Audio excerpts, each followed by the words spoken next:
Kupermalukan suami dan pelakor di depan keluarga besar suami. Namun aku malah ditampar suami dan berkata, kelakuanmu seperti anak kecil yang tidak tahu sopan santun. Halo Bunda, semoga Bunda semuanya dalam keadaan sehat dan bahagia ya. Sebelum masuk ke ceritanya, jangan lupa nyalakan subtitle dan absen terlebih dahulu ya. Bunda-bunda semua dari daerah mana saja? Jangan lupa like, komen, dan subscribe channel ini ya. Selamat menonton. Udara di ruang tamu rumah mertuaku terasa begitu pengap malam itu, seakan mencerminkan keadaan hatiku yang sesak. Aku, Dinda, berdiri di sudut ruangan dengan segelas jus jeruk yang tak kusentuh, mencoba terlihat tenang di tengah gemuruh obrolan dan tawa keluarga besar Mas Rio. Sejak pagi, aku sudah merasakan firasat buruk. Pertemuan keluarga ini seharusnya menjadi acara santai, tapi sejak seminggu terakhir, sikap Mas Rio yang menjauh dan seringnya dia menerima telepon diam-diam membuatku waspada. Aku mengamatinya dari kejauhan. Mas Rio, suamiku yang biasanya cuek dalam acara keluarga, kali ini terlihat begitu bersemangat. Dia terus saja melirik ke arah pintu, seolah menunggu seseorang. Lalu, saat Nadia masuk dengan gaun merah menyala yang terlalu glamor untuk acara santai seperti ini, segalanya menjadi jelas. Wajah Mas Rio langsung berbinar. Aku melihat caranya menyambut Nadia, pelukan yang terlalu lama, bisikan di telinga, dan senyum yang tak pernah dia berikan padaku sejak lama. Perutku mual. Aku mencoba menenangkan diri, berpikir mungkin aku salah paham. Tapi ketika bibiku mertua dengan bangga memperkenalkan Nadia sebagai rekan kerja Mas Rio yang berbakat, dan semua keluarga menyambutnya dengan hangat, aku merasa seperti orang asing di rumah sendiri. Nadia duduk persis di sebelah Mas Rio, dan aku melihat jarinya dengan sengaja menyentuh lengan suamiku. Dia tertawa lepas pada setiap lelucon Mas Rio, seolah-olah hanya berdua di dunia ini. Aku mencoba bergabung dalam percakapan, tapi setiap kali aku berbicara, Nadia dengan licik mengalihkan perhatian atau menjatuhkanku dengan komentar pedas yang dibungkus senyum manis. Wah, Dinda, kok kurusan sekali akhir-akhir ini? Jangan-jangan stres ya? Tanyanya dengan nada peduli, tapi matanya penuh kemenangan. Aku menggigit bibir. Keluarga Mas Rio memandangiku dengan kasihan. Bibi mertuaku bahkan berbisik, Dinda, kamu harus lebih menjaga penampilan. Lihat Nadia, selalu segar dan cantik. Malam itu semakin tak tertahankan. Saat aku mengambil ponselku untuk memeriksa pesan, tanpa sengaja aku melihat notifikasi dari Mas Rio. Sebuah pesan dari Nadia yang berbunyi, aku kangen panasnya pelukanmu tadi. Kapan kita bisa bertemu lagi? Istrimu pasti tidak akan curiga.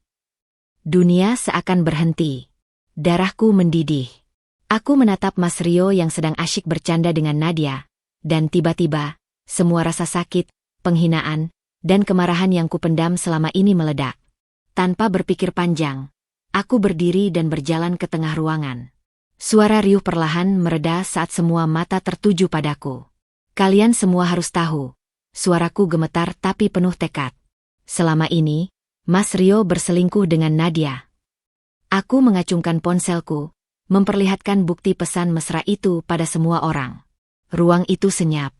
Nadia langsung pucat, sementara Mas Rio berdiri dengan wajah merah padam. Apa yang kau lakukan, Dinda? Kau gila, teriaknya. Aku gila? Kau yang mengkhianati sumpah pernikahan kita. Balasku. Suaraku pecah oleh tangis. Keluarga Mas Rio saling memandang dengan kaget. Beberapa mulai berbisik-bisik, tapi sebelum ada yang bisa bereaksi, Mas Rio sudah melangkah mendekatiku. Telak. Tamparannya begitu keras hingga aku terjatuh. Pipiku terbakar, dan kupingku berdenging. Kelakuanmu menjijikan. Raungnya, matanya penuh kebencian. Seperti anak kecil yang tidak tahu sopan santun. Kau pikir dengan mempermalukanku di depan keluargaku, masalah akan selesai. Nadia, si pengecut, malah bersembunyi di belakangnya, berpura-pura ketakutan.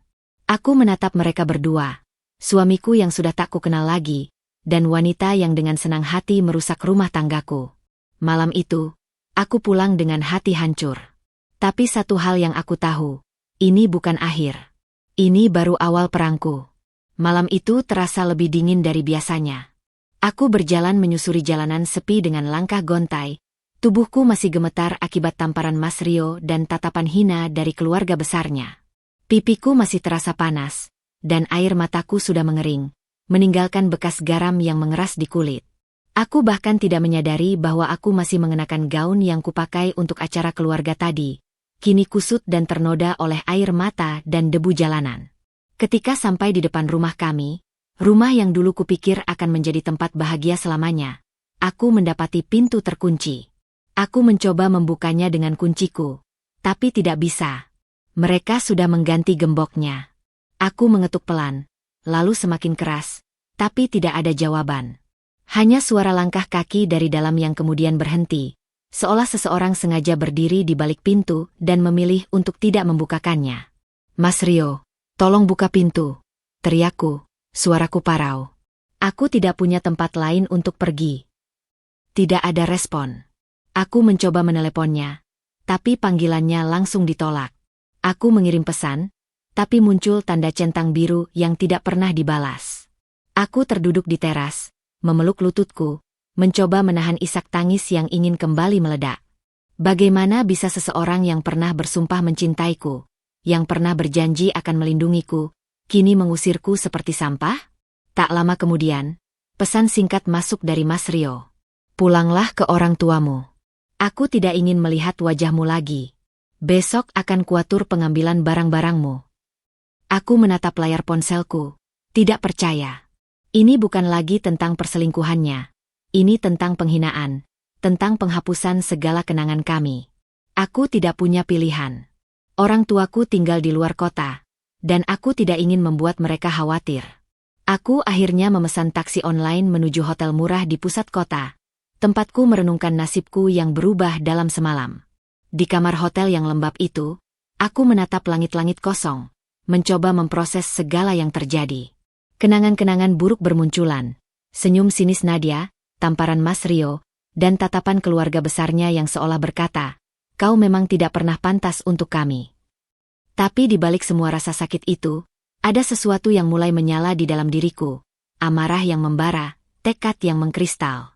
Aku bangkit dari tempat tidur dan membuka laptopku. Aku masih punya akses ke rekening bank kami yang jarang digunakan Mas Rio. Aku memindahkan separuh dari saldo itu ke rekening pribadiku, uang yang cukup untuk bertahan beberapa bulan. Ini bukan pencurian, pikirku. Ini hakku.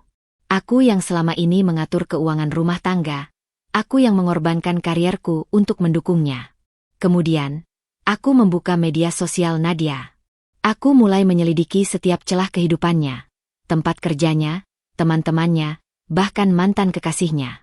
Aku juga mengingat-ingat percakapan Mas Rio yang pernah kudengar, tentang bisnis keluarganya yang tidak sebersih yang mereka pamerkan. Di tengah malam yang sunyi, dengan mata merah karena kurang tidur tapi penuh tekad, aku membuat daftar. 1. Bukti perselingkuhan. Aku butuh lebih banyak bukti selain pesan singkat itu. 2. Skandal keluarga Mas Rio. Pasti ada sesuatu yang mereka sembunyikan. 3. Kelemahan Nadia. Tidak mungkin dia sebersih yang terlihat. Aku menyimpan daftar itu di notes ponselku, lalu menatap pantulan wajahku di cermin kamar mandi hotel. Wajah yang sama, tapi ada sesuatu yang berbeda. Aku tidak lagi menjadi Dinda yang penurut, yang diam saja ketika disakiti. "Kalian akan menyesal," bisikku pada bayanganku sendiri. Besok pagi, aku akan mulai melangkah. Pertama, mengambil barang-barangku dari rumah itu. Kedua, mencari tempat tinggal sementara. Dan ketiga, yang paling penting, merencanakan pembalasan yang sempurna. Matahari pagi menyinari wajahku melalui tirai tipis kamar hotel, membangunkanku dari tidur yang tidak nyenyak. Tubuhku terasa berat, seperti baru saja bertarung dalam pertempuran sengit. Aku mengusap wajahku, mencoba menghilangkan sisa-sisa kelelahan dan kesedihan yang masih melekat. Ketika pandanganku mulai fokus, aku melihat laptopku masih terbuka di samping tempat tidur. Layarnya menunjukkan foto-foto Nadia dan Mas Rio yang sempat kusimpan sebagai bukti. Dengan langkah gontai, aku berjalan ke kamar mandi. Air dingin yang mengalir di wajahku terasa seperti tamparan kedua, menyadarkanku bahwa ini bukan mimpi buruk, ini kenyataan. Aku menatap bayanganku di cermin. Mata yang dulu penuh cinta kini dipenuhi kegelapan. Bibir yang dulu sering tersenyum kini mengeras dalam garis lurus. Dinda yang baru, bisikku pada bayangan itu. Dinda yang tidak akan lagi membiarkan dirinya diperlakukan seperti sampah. Setelah mandi dan mengenakan pakaian sederhana, jeans dan kaos yang kubawa dalam tas kecil, aku memeriksa ponselku. Mas Rio mengirim pesan singkat. Barang-barangmu sudah dikemas. Ambil jam 10 pagi. Aku tidak akan ada di rumah. Pesan itu membuat napasku tersendat. Tidak hanya mengusirku, dia bahkan tidak punya keberanian untuk bertemu langsung. Aku menghela napas panjang, lalu membalas dengan dingin. Baik. Saat tiba di rumah kami, atau lebih tepatnya, rumahnya sekarang, aku disambut oleh pembantu rumah tangga yang selama ini bekerja untuk kami. Mbak Sari membukakan pintu dengan wajah penuh simpati. Ibu Dinda. Ucapnya pelan. Seperti tak tahu harus berkata apa. Aku memaksakan senyum kecil. Aku hanya mengambil barang-barangku. Mbak, jangan khawatir. Rumah yang dulu terasa hangat dan ramah kini terasa asing. Beberapa foto kami sudah dilepas dari dinding, meninggalkan bekas-bekas pucat di tembok. Barang-barang pribadiku sudah dikemas dalam kardus-kardus besar. Seolah-olah sejarah pernikahan kami bisa dihapus begitu saja. Aku berjalan ke kamar tidur. Dan di sana, di atas tempat tidur yang dulu kami bagi, tersimpan sebuah kotak perhiasan kecil, hadiah pernikahan dari ibuku. Aku membukanya perlahan. Isinya masih utuh, tapi ada sesuatu yang berbeda. Kalung mutiaraku, hadiah ulang tahun pertamaku dari Mas Rio, hilang. Aku menelusuri setiap sudut kamar, memeriksa laci-laci, tapi kalung itu benar-benar raib. Tiba-tiba, ingatanku melayang pada foto Nadia di media sosial beberapa hari yang lalu. Dia mengenakan kalung mutiara yang persis sama. Darahku mendidih. Mbak Sari, panggilku, mencoba menahan amarah. Apakah ada orang lain yang masuk ke kamar ini selain Mas Rio? Mbak Sari tampak gugup. Beberapa hari yang lalu, Mas Rio membawa, Nadia ke sini. Mereka masuk ke kamar sebentar. Itu lebih dari cukup untuk memastikan apa yang terjadi. Aku mengatupkan gigi. Tidak hanya mengambil istri, dia bahkan mencuri hadiah berharganya. Dengan gerakan cepat, aku mengambil semua dokumen pentingku, sertifikat, paspor, dan beberapa surat berharga lainnya, yang selama ini kusimpan rahasia di balik lemari pakaian. Aku juga tidak lupa mengambil hard drive eksternal yang berisi cadangan data-data pribadi dan foto-foto kami. Siapa tahu, itu bisa berguna nanti. Ketika aku hendak pergi, mata Mbak Sari berkaca-kaca. Ibu Dinda, aku tidak tahu harus bilang apa. Aku sedih melihat ini semua. Aku memegang bahunya. Ini bukan salahmu, Mbak. Tapi tolong, jika kamu melihat atau mendengar sesuatu yang penting, apapun itu, bisakah kamu memberitahuku? Dia mengangguk pelan, dan aku tahu aku masih punya sekutu di tempat ini. Saat aku keluar dari rumah itu untuk terakhir kalinya, aku tidak menoleh. Tidak ada air mata, tidak ada penyesalan. Yang ada hanyalah tekad baja yang mengeras di dalam dada. Di dalam taksi yang membawaku pergi, aku membuka laptopku dan mulai merencanakan langkah selanjutnya. Aku masih punya beberapa koneksi dari pekerjaan lamaku di bidang marketing.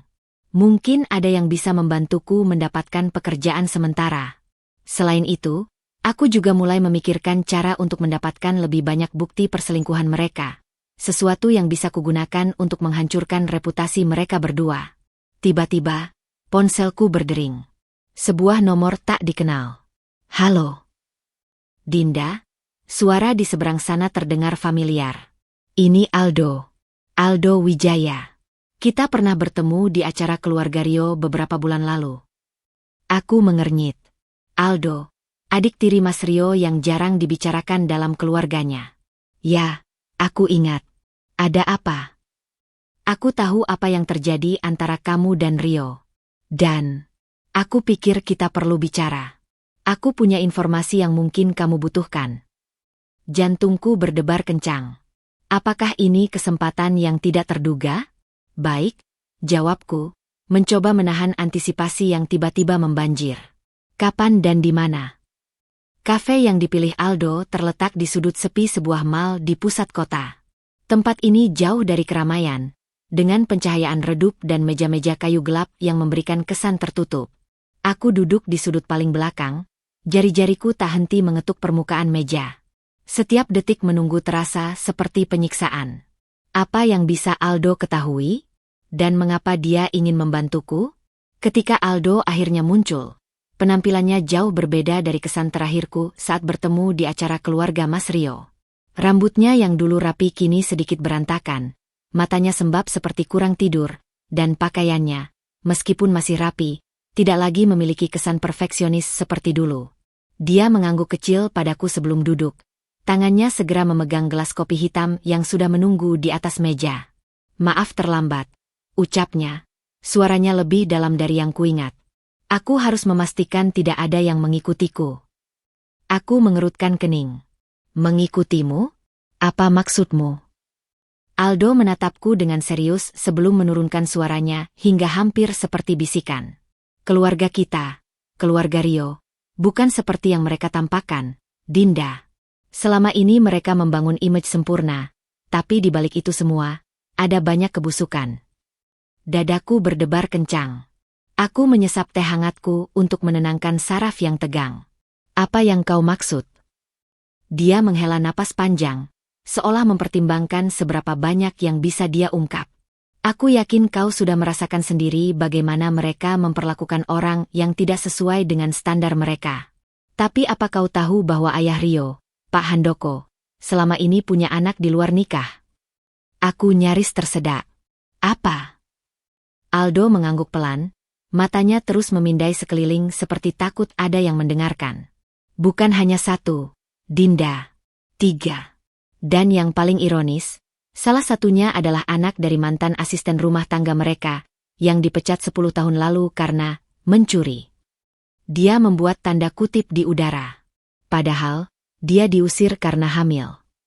Informasi itu seperti petir di siang bolong. Aku teringat betapa keluarga Mas Rio selalu membanggakan kesetiaan dan moral tinggi mereka. Mereka bahkan sering mencelaku karena tidak cukup taat pada tradisi. "Bagaimana kau tahu semua ini?" tanyaku, mencoba menahan getaran di suaraku. "Karena aku salah satu korban hipokrisi mereka," jawabnya datar, tapi ada kepahitan yang dalam di balik kata-katanya. "Aku bukan anak kandung Pak Handoko. Ibuku adalah istri kedua yang tidak pernah diakui.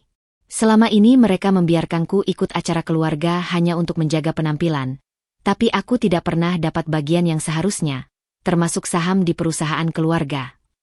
Aku memandangnya dengan pandangan baru. Selama ini, Aldo selalu terlihat seperti bagian dari mereka, sopan, kaya, dan terhormat. Tapi ternyata, di balik itu semua, dia adalah orang buangan seperti diriku. "Dan kenapa kau memberitahuku ini?" tanyaku perlahan. Kali ini, Aldo tersenyum. Senyum pertama sejak dia tadi. "Karena aku melihat bagaimana mereka memperlakukanmu. Dan aku tahu kau punya alasan yang sama denganku untuk membongkar kebusukan mereka." Matanya berbinar. "Aku punya dokumen-dokumen. Bukti-bukti.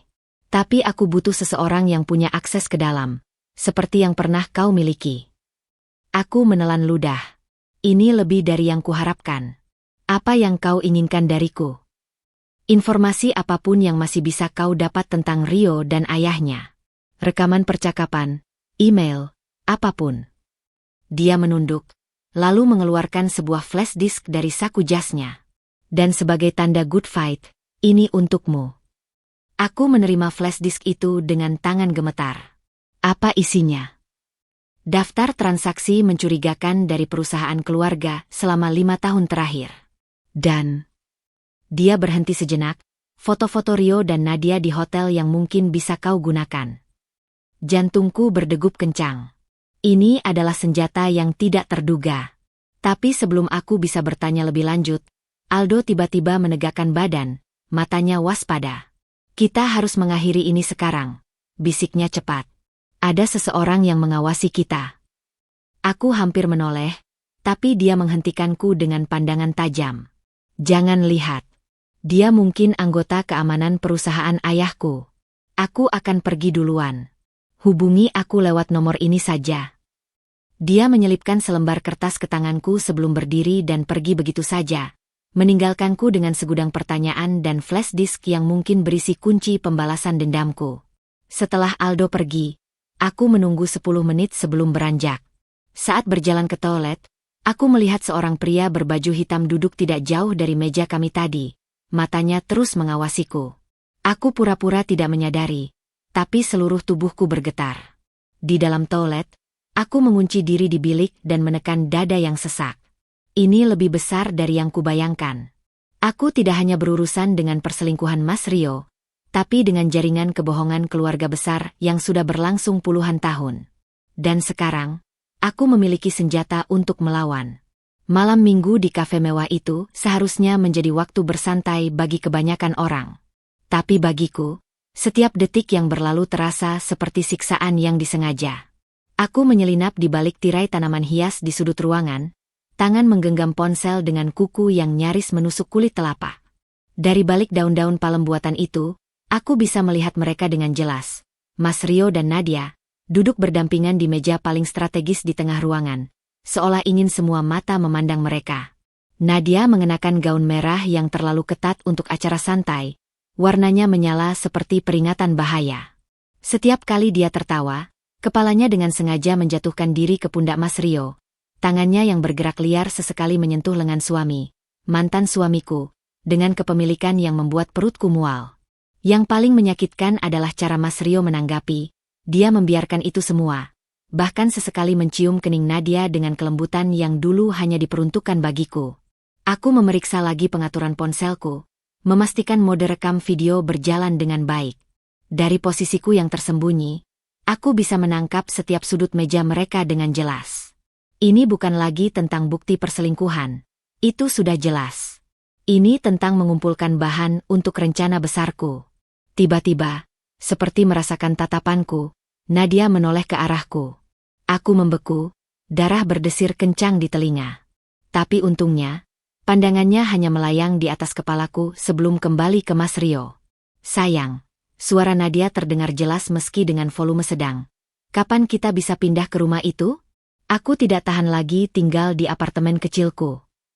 Mas Rio tertawa. Suaranya yang dalam dulu selalu membuatku merasa aman.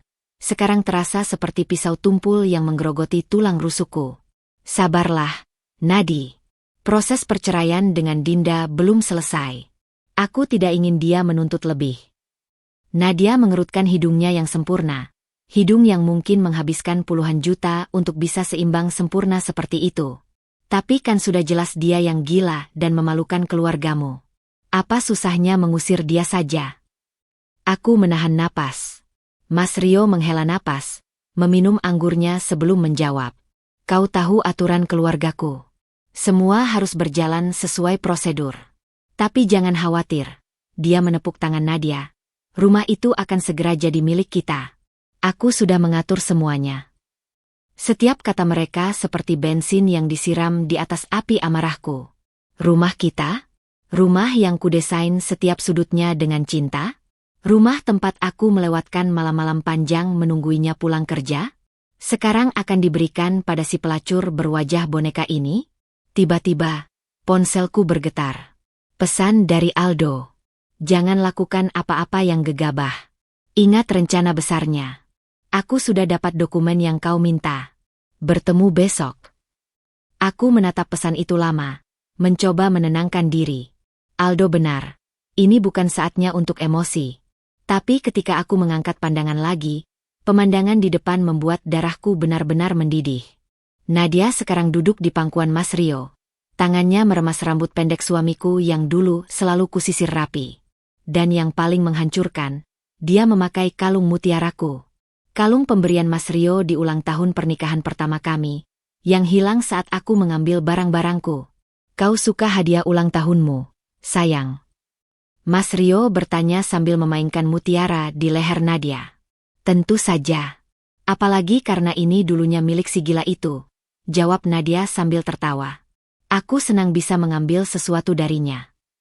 Mata mereka kemudian bertemu, dan mereka berciuman, dengan penuh gairah, seolah tidak peduli siapa yang melihat. Seketika itu juga, seluruh tubuhku gemetar. Aku ingin berlari ke meja mereka, menjambak rambut Nadia, memukul wajah Mas Rio sampai dia ingat sumpah pernikahan kami. Tapi alih-alih melakukannya, aku malah menekan tombol rekam lebih kuat, memastikan setiap detil adegan mesum ini terekam dengan sempurna. Karena aku tahu, ini bukan akhir. Ini baru permulaan. Aku akan membuat mereka menyesal. Aku akan membuat mereka menderita. Dan yang terpenting, aku akan mengambil kembali semua yang mereka curi dariku. Satu persatu.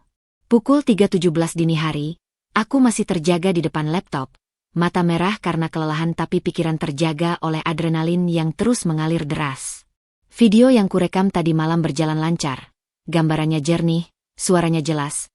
Bahkan ekspresi wajah Mas Rio dan Nadia yang penuh kepuasan diri terlihat sempurna dalam setiap frame. Aku memutar ulang bagian saat Nadia dengan bangga memamerkan kalung mutiaraku. Suaranya yang melengking penuh kemenangan saat menyebutku, si gila. Setiap kali mendengarnya, dadaku terasa sesak oleh amarah yang terpendam, tapi kali ini, amarah itu kutransformasikan menjadi bahan bakar untuk rencanaku. Aku membuka file dokumen dari flash disk Aldo, mempelajari setiap detail transaksi mencurigakan perusahaan keluarga Mas Rio. Angka-angka itu berbaris rapi di spreadsheet, tapi cerita yang mereka tunjukkan jauh dari rapi. Ada transfer dana besar ke rekening offshore, pembelian properti atas nama orang lain, bahkan laporan keuangan yang di-markup untuk menutupi penggelapan dana. Ini bukan sekadar pelanggaran etik, ini kejahatan finansial yang bisa menghancurkan reputasi keluarga mereka selama beberapa generasi. Tiba-tiba, ponselku bergetar. Pesan dari Mbak Sari, pembantu rumah tangga kami dulu. Bu, tadi malam Mas Rio dan Nadia menginap di rumah. Mereka tidur di kamar ibu. Aku lihat Nadia pakai baju tidur ibu yang biru. Jemariku menggenggam ponsel terlalu kuat sampai knukleku memutih. Mereka tidak hanya mencuri rumah dan perhiasanku. Sekarang mereka mencuri bahkan hal-hal paling personal sekalipun. Baju tidur biru itu adalah hadiah ulang tahun dari almarhum ibuku, satu-satunya peninggalan yang kubawa dari kampung halaman. Aku mengetik balasan dengan jari-jari yang gemetar. Mbak, bisakah kau membantu aku? Aku butuh foto-foto aktivitas mereka di rumah. Terutama jika mereka membicarakan bisnis atau bertemu orang penting. Balasannya cepat datang. Aku tidak berani ambil foto, Bu. Tapi aku bisa catat apa yang mereka bicarakan. Tadi Nadia bilang mau renovasi kamar ibu, buang semua barang ibu. Napasku tersendat. Renovasi? Membuang semua barangku? Aku menatap dinding kosong di apartemen sementaraku, mencoba membayangkan rumah yang dulu kujaga dengan cinta itu diobrak-abrik oleh tangan-tangan Nadia. Lemari buku yang kucat sendiri, dapur tempat aku belajar memasak hidangan kesukaan Mas Rio, taman kecil tempat kami dulu minum teh di pagi hari, semua akan dihancurkan, dihapus seperti aku tidak pernah ada. Dengan gerakan cepat, aku membuka media sosial Nadia. Akun Instagramnya penuh dengan foto-foto terkini. Dirinya di restoran mewah, di spa eksklusif, bahkan di dalam mobil baru Mas Rio. Tapi yang menarik perhatianku adalah unggahan 3 jam yang lalu. Foto close-up wajahnya dengan caption, bersyukur dapat pria yang memberiku segalanya hati merah 2 move on to better things. Aku memperbesar foto itu. Di latar belakang, terlihat sedikit bagian meja kerja Mas Rio di rumah kami, dan ada setumpuk dokumen terbuka di sana. Dengan tool edit foto, aku memperbesar dan menajamkan gambar. Tidak jelas sepenuhnya, tapi aku bisa membaca bagian header dokumen itu. Laporan keuangan PT Sentosa Abadi Triwulan 2 2023, konfidensial. Jantungku berdebar kencang. Ini lebih dari yang kuharapkan. Aku segera menelepon Aldo. Kau tahu tentang laporan keuangan Triwulan PT Sentosa Abadi? Tanyaku langsung tanpa basa-basi. Suara Aldo di seberang terdengar mengantuk tapi langsung waspada. Bagaimana kau tahu tentang itu? Itu dokumen internal yang seharusnya tidak beredar di luar perusahaan. Nadia memposting foto dengan dokumen itu terbuka di belakang. Jawabku sambil mengirimkan screenshot padanya. Ini bisa jadi bukti bahwa mereka membocorkan informasi perusahaan. Aldo diam sejenak. Dinda, ini lebih besar dari yang kita kira. Laporan itu berisi data penggelapan dana proyek tol yang sedang diselidiki KPK. Jika ini bocor, keluarga Mas Rio akan hancur. Selesaikan kalimatnya dengan suara datar. Kami berdua diam, menyadari besarnya senjata yang tidak sengaja jatuh ke tangan kita. Tiba-tiba, rencana balas dendam pribadiku berubah menjadi sesuatu yang lebih besar. Sesuatu yang bisa mengguncang pilar-pilar kekuasaan keluarga itu. Sebelum mengakhiri telepon, Aldo berbisik, "Jangan buru-buru mempublikasikan ini. Kita perlu rencana yang lebih matang. Aku akan menghubungi temanku di media." Setelah menutup telepon, aku memandangi foto itu lagi. Tiba-tiba, semua rasa sakit dan kemarahanku menemukan bentuk baru. Tidak lagi berupa amarah yang membabi buta, tapi tekad dingin yang terfokus. Aku tersenyum untuk pertama kalinya sejak peristiwa pesta keluarga itu. Nadia mungkin berpikir dia sudah menang dengan memamerkan hubungan barunya. Mas Rio mungkin yakin dia bisa menghapusku dari hidupnya begitu saja. Tapi mereka tidak menyadari, dengan memposting foto sembarangan itu, Nadia baru saja memberikan senjata pamungkas ke tanganku. Dan aku tahu persis bagaimana akan menggunakannya. Pagi itu, langit Jakarta masih diselimuti kabut tipis ketika aku duduk di sebuah warung kopi kecil di bilangan Kuningan, menatap layar laptop dengan mata yang masih perih karena kurang tidur. 3 hari telah berlalu sejak aku menemukan dokumen rahasia di foto Nadia, dan selama itu pula aku dan Aldo bekerja tanpa henti menyusun strategi. Dinginnya AC warung kopi menusuk tulang-tulangku, tapi tidak semembeku perasaan hatiku saat melihat notifikasi di layar laptop. "Artikelmu sudah terbit," pesan Aldo muncul di sudut layar, disertai sebuah tautan. Jari-jariku yang kaku mengetuk trackpad, membuka link tersebut. Sebuah portal berita ternama memuat artikel investigasi dengan judul menohok, eksklusif, bocoran dokumen tunjukkan penggelapan dana proyek jalan tol oleh konglomerat terkenal. Foto keluarga Mas Rio, termasuk ayahnya yang sombong itu, terpampang jelas di samping artikel. Aku menggulir layar perlahan, menikmati setiap kata yang tertulis. Artikel itu mengungkap dengan rinci bagaimana perusahaan keluarga Mas Rio telah mengalihkan dana proyek jalan tol senilai ratusan miliar ke rekening offshore. Yang membuatku tersenyum puas adalah kutipan dari dokumen rahasia yang sengaja kami sertakan. Pencairan dana tidak sesuai peruntukan harus disetujui oleh Direktur Utama, Handoko Wijaya, dan Bendahara Perusahaan, Rio Wijaya. Nama Mas Rio tercantum hitam di atas putih. Tiba-tiba, ponselku berdering. Nomor tak dikenal. "Halo?" Suaraku sengaja kubuat datar. "Dinda, kau tahu apa yang kau lakukan?" teriak Mas Rio di seberang sana, suaranya parau dan penuh kemarahan yang tak terbendung. "Keluargaku diserang media karena artikel itu. Ayahku sudah dipanggil KPK." Aku membiarkan diam menggantung beberapa detik, menikmati kepanikannya. "Aku tidak mengerti apa maksudmu, Rio. Apa hubunganku dengan bisnis keluargamu?" "Jangan berpura-pura bodoh," raungnya. "Aldo bilang kau yang memberikan dokumen itu ke reporter." Aku menekan bibirku agar tidak tertawa. Aldo memang teman baik seorang jurnalis investigasi, tapi tentu saja dia tidak akan mengakuiku begitu saja. "Rio, kau salah alamat. Mungkin kau harus bertanya pada Nadia yang ceroboh memposting dokumen rahasia di Instagram." Suara di seberang tiba-tiba senyap. Aku bisa membayangkan wajahnya yang pucat saat menyadari kesalahan fatal kekasih barunya. Tidak mungkin." Gumamnya lemah. "Ya, Rio. Foto Nadia tanggal 12 kemarin, pukul 20.37 waktu Indonesia Barat. Pose close-up dengan dokumen, laporan keuangan PT Sentosa Abadi Triwulan 2 2023, konfidensial, terbuka di belakang." Aku menyebutkan detailnya dengan akurat, seperti jaksa yang membacakan dakwaan. "Kau tahu, untuk orang yang menganggapku gila, kalian berdua cukup ceroboh." Dia mengeluarkan sumpah serapah sebelum menutup telepon dengan kasar. Aku menatap ponsel yang sudah gelap dengan kepuasan yang dalam. Ini baru permulaan. Tak sampai 10 menit kemudian, media sosialku mulai banjir notifikasi. Tagar skandal Wijaya mulai trending. Beberapa akun bahkan sudah membagikan screenshot unggahan Nadia yang menjadi sumber kebocoran dokumen. Aku membuka Instagramnya. Postingan itu sudah dihapus. Tapi terlambat. Internet tidak pernah lupa. Saat aku menggulir timeline, sebuah video pendek dari akun gosip membuat nafasku tersendat.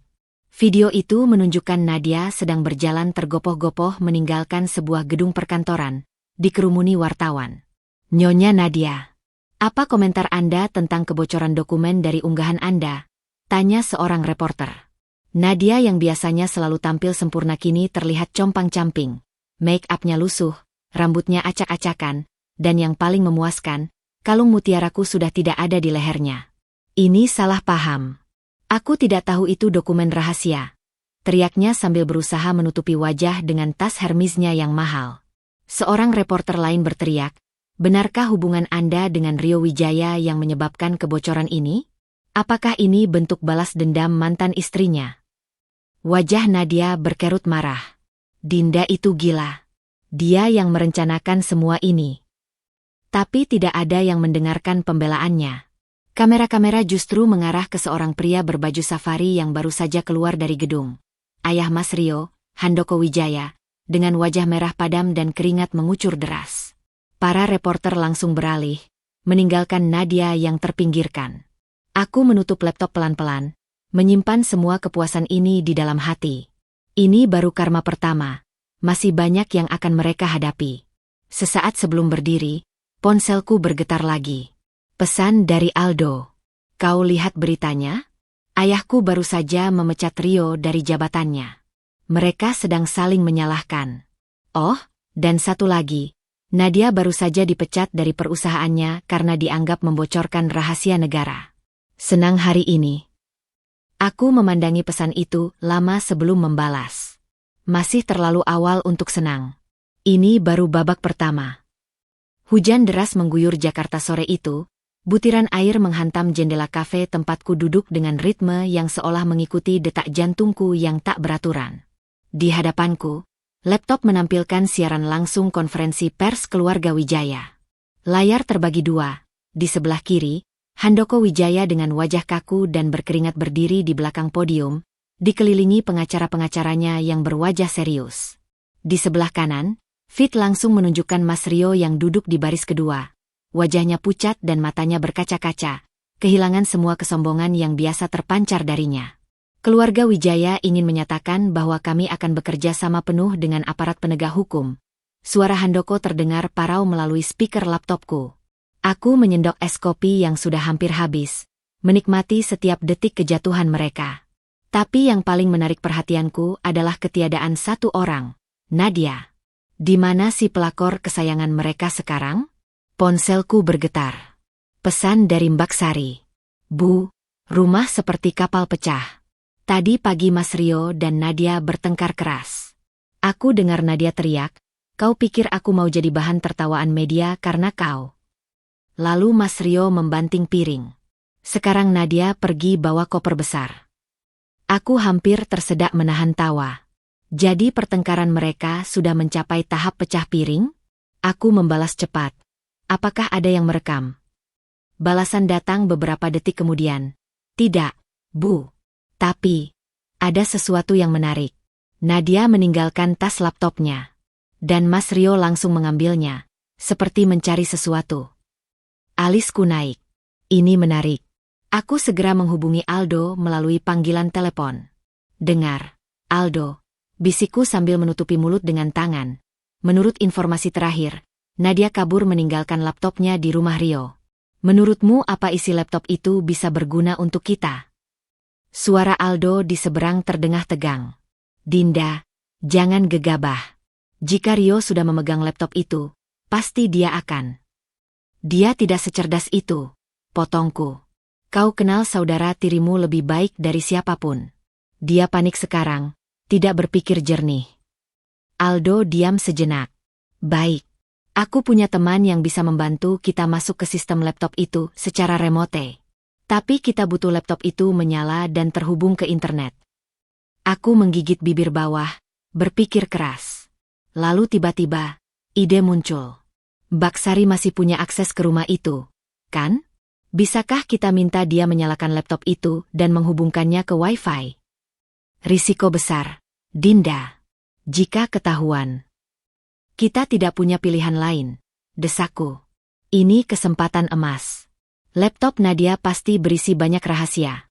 Tentang perselingkuhannya dengan Rio, tentang pekerjaannya, mungkin bahkan tentang keluarga Wijaya. Setelah perdebatan singkat, Aldo akhirnya setuju. Kami membuat rencana sederhana. Mbak Sari akan menyalakan laptop saat Rio tidak di rumah, menghubungkannya ke internet, lalu Aldo akan mengirim temannya untuk mengakses sistem dari jauh. Malam itu, aku tidak bisa tidur. Pikiranku dipenuhi berbagai skenario. Jika berhasil, jika gagal, jika ketahuan. Pukul 1.23, ponselku bergetar. Pesan dari Aldo. Kita masuk. Temanku sedang mengunduh semua data. Ada sesuatu yang menarik. Aku kirim screenshot ke kamu. Beberapa detik kemudian, beberapa gambar masuk. Aku membukanya satu persatu. Mata semakin membesar. Foto pertama. Nadia dan seorang pria separuh baya berpelukan mesra di sebuah restoran. Pria itu bukan Rio. Foto kedua. Screenshot percakapan WhatsApp antara Nadia dan seseorang bernama Bos A dengan pesan. Jangan khawatir sayang. Aku hanya memanfaatkan Rio untuk dapat informasi proyek. Kamu tetap yang utama. Foto ketiga. Dokumen spreadsheet berisi daftar transfer dana dari rekening Nadia ke beberapa akun berbeda, dengan catatan, untuk investigasi PT Sentosa Abadi. Aku menatap layar tak percaya. Jadi selama ini, Nadia bukan hanya pelakor biasa? Dia punya agenda tersembunyi? Pesan Aldo masuk lagi. Dinda, ini lebih besar dari yang kita kira. Nadia ternyata mata-mati bisnis. Dia sengaja mendekati Rio untuk mendapatkan informasi rahasia perusahaan keluarga kami. Dadaku berdebar kencang. Ironi yang sempurna. Rio mengira telah menemukan cinta sejati, padahal dia hanya menjadi alat dalam permainan kotor Nadia. Aku segera membalas. Kita harus bertemu besok. Ini mengubah segalanya. Sebelum menutup ponsel, aku melihat notifikasi terbaru di media sosial. Sebuah akun gosip mengunggah foto Nadia yang baru saja tiba di bandara, mengenakan kacamata hitam dan berusaha menghindari kamera. Captionnya berbunyi, Nadia Larissa dikabarkan meninggalkan Jakarta setelah tersandung skandal kebocoran dokumen. Benarkah ini akhir dari hubungannya dengan Rio Wijaya? Aku menyimpan ponsel dan berjalan ke jendela, menatap hujan yang masih turun deras. Malam ini, di suatu tempat di kota ini, Rio pasti sedang bergulat dengan kenyataan pahit. Wanita yang dikiranya mencintainya ternyata hanya memanfaatkannya. Dan untuk pertama kalinya sejak semua ini dimulai, aku merasa sedikit iba pada mantan suamiku. Pagi itu, langit Jakarta masih kelabu. Sisa-sisa hujan semalam meninggalkan genangan di jalanan yang memantulkan bayangan gedung-gedung tinggi. Aku duduk di sebuah kafe tersembunyi di kawasan Menteng. Jari-jariku mengetuk meja kayu dengan ritme tak sabar. Kopi hitam di hadapanku sudah dingin, tapi aku bahkan tidak menyentuhnya. Pikiranku masih penuh dengan dokumen-dokumen yang berhasil Aldo dan temannya ambil dari laptop Nadia semalam. Aldo terlambat 20 menit. Ketika akhirnya dia muncul, penampilannya membuatku terkejut. Rambutnya yang biasanya rapi sekarang acak-acakan, matanya merah, dan bajunya kusut seperti dia tidak sempat berganti pakaian semalaman. Maaf terlambat, gumamnya sambil jatuh ke kursi di hadapanku. Aku harus berurusan dengan ayahku sepanjang malam. Dia marah besar karena kebocoran dokumen itu.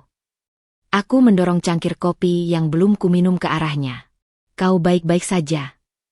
Dia menerima kopi itu dengan kedua tangan yang sedikit gemetar. Tidak. Keluargaku sedang hancur-hancuran.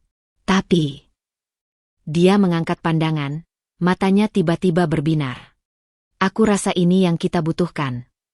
Dari tas kulitnya, Aldo mengeluarkan sebuah flash disk dan menyerahkannya padaku.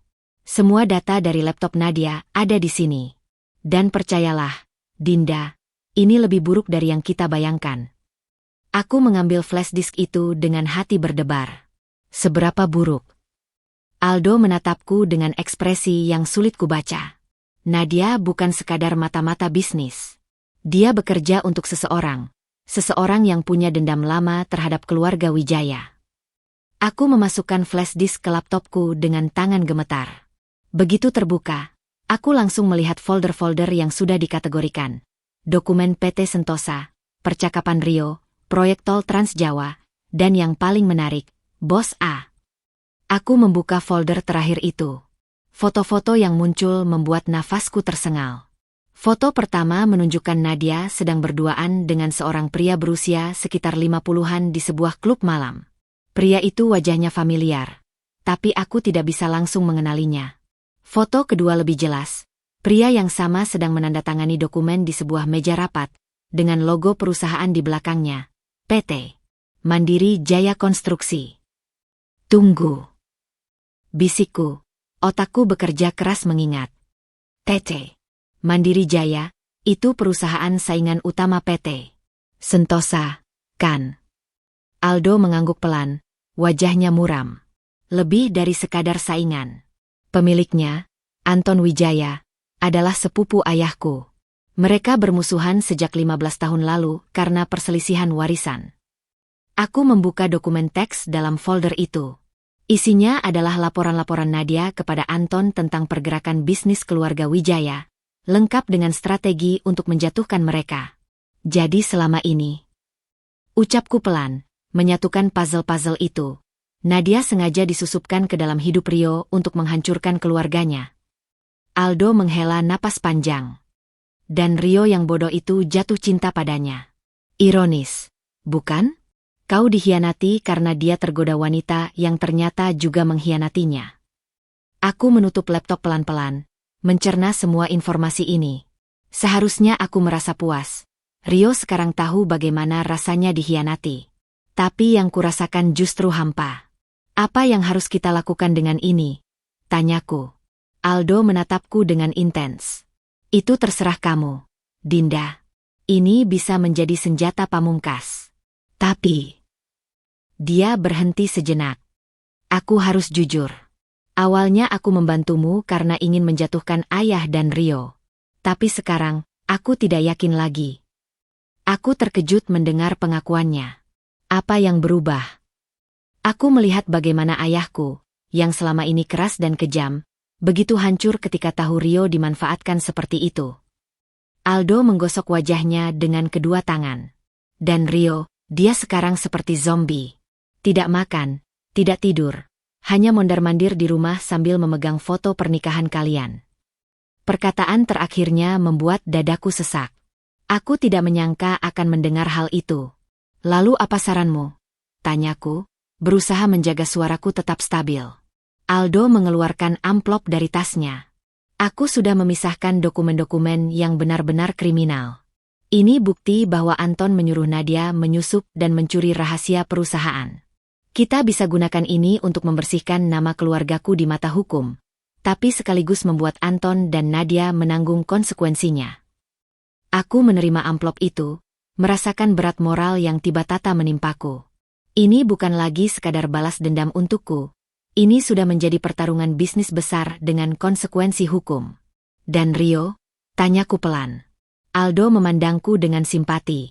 Dia sudah cukup menderita, Dinda. Tapi itu terserah kamu. Jika kamu ingin memberinya kesempatan untuk menebus kesalahan.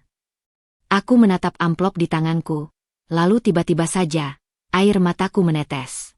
Semua kemarahan, rasa sakit, dan keinginan untuk membalas dendam yang selama ini kupendam tiba-tiba terasa begitu melelahkan.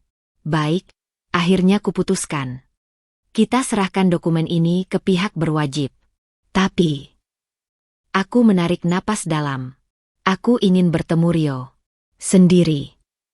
Aldo mengangguk pengertian. Aku akan mengaturnya. Saat kami berpisah di depan kafe, hujan rintik-rintik mulai turun lagi. Aku berdiri di bawah atap, menatap Aldo yang berjalan menjauh dengan bahu yang sedikit membungkuk.